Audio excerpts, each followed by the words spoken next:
slegs Jesus. Ons lees Galasiërs 1 vers 11 tot 2 vers 16. Paulus dikteer voort en die arme sekretaris moet net skryf om by te bly, want nou tel Paulus stoom op.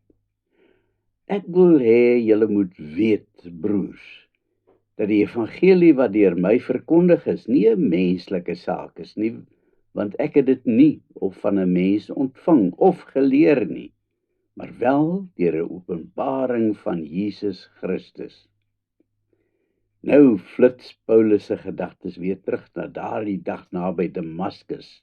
Helder sien hy weer elke klein detail. Hoor hy weer elke woord wat Jesus vir hom gesê het. Voel hy weer die onmenslike pyn in sy oë. Instinktief begin sy oë sommer te traan. Paulus voel dat dit noodsaaklik is dat die leser sal weet waar hy vandaan kom. Dis nou nie sommer net om vir hom 'n bietjie beter te leer ken nie, maar om te verduidelik waarom die evangelie wat hy verkondig waar en reg is. Die mense wat dinge in die gemeentes in Galasië kom omkrap het, is manne uit Jerusalem, die hoofsetel van die Christelike kerk, wat nou kom vertel dat Paulus nie 'n apostel is nie en dat hy nonsens praat. Volgens hulle het hy nie werklik gesag om die evangelie te verkondig nie, en hy staan eintlik onder die gesag van die apostels. Die mense van Galasië moet teruggaan na die wet en die tradisies van Moses, soos wat al die Jode dit al die jare nog onderhou het.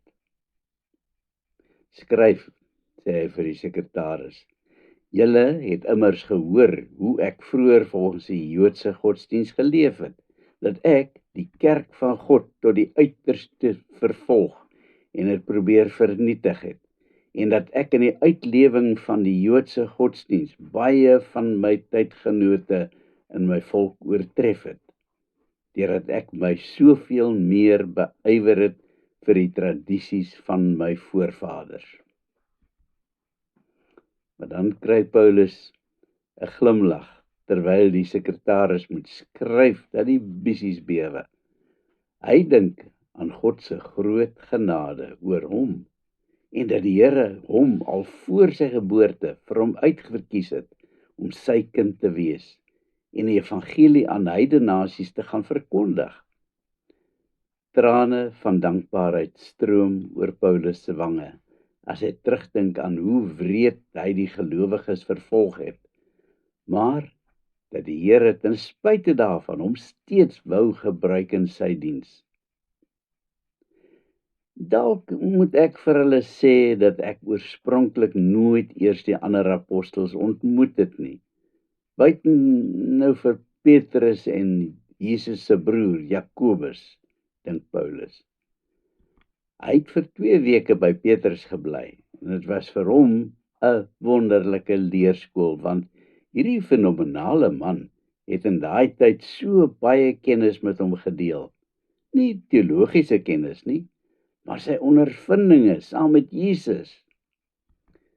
Dit was eers 14 jaar later wat hy die geleentheid gehad het om die res van die manne te ontmoet, toe hy en Barnabas na Jerusalem toe moes gaan vir daai groot kerkvergadering. O ja, hulle het mos ook vir Titus saamgeneem. Paulus raak sommer opnuut weer vererg oor die dinge wat daar op die vergadering gesê is. Want daai stoere ou Jode wou van voor af weer van hulle slawe van die wet maak. Dankie tog dat die waarheid van die evangelie geseëvier het.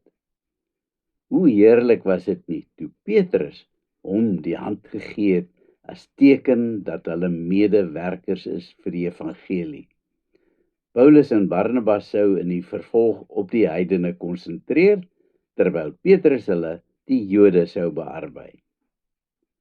Maar toe kom versuur hierdie samewerkingsooreenkomste ruk later, toe Petrus 'n slag in Antiochie by hulle kom kuier het.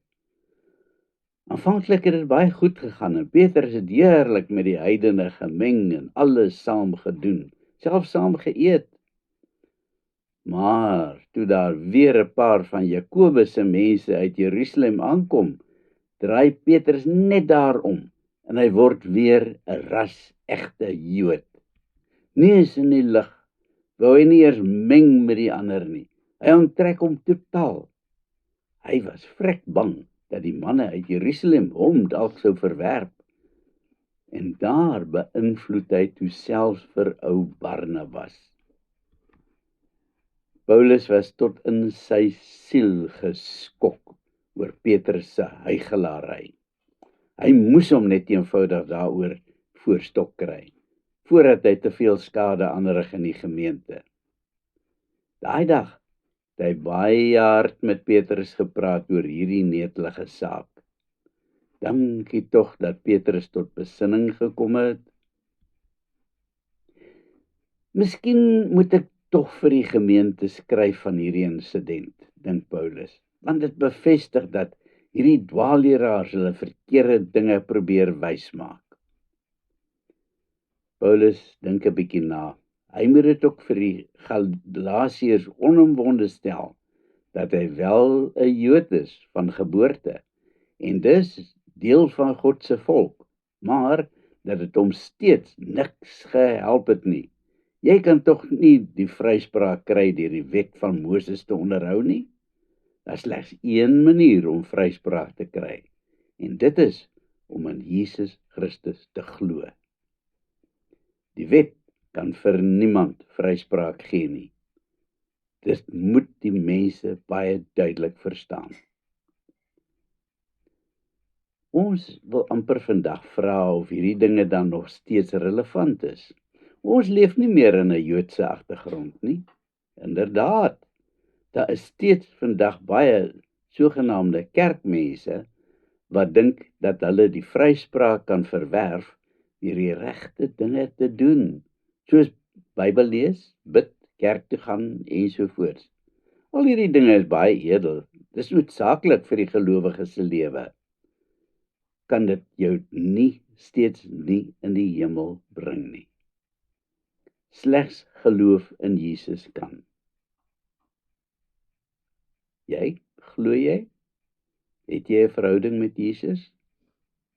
Ek vra maar net. Kom ons bid.